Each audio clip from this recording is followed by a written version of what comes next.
नमस्ते सम्पूर्ण नेपाली दाजुभाइ तथा दिदीबहिनीहरूमा। तपाईँहरू कुन पार्टीमा आस्था राख्ने व्यक्ति हुनुहुन्छ मलाई थाहा छैन। म स्वतन्त्र व्यक्ति, कुनै पनि पार्टीको सदस्यता नलिएको, जसले राम्रो काम गर्छ त्यसलाई समर्थन गर्ने व्यक्ति। अनि तपाईँहरूले समर्थन गरेको पार्टीले देश र जनताका लागि राम्रो काम गरिरहेको छ जस्तो लाग्छ तपाईँहरूलाई? एकचोटि छातीमा हात राखेर विचार गर्नुहोस् त।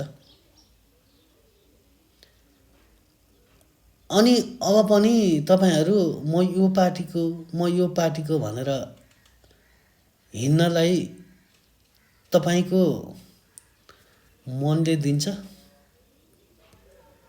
दिँदैन होला। कुनै पनि पार्टीले पनि नेपाल र नेपालीका लागि राम्रो काम गरेको जस्तो चाहिँ मलाई लाग्दैन।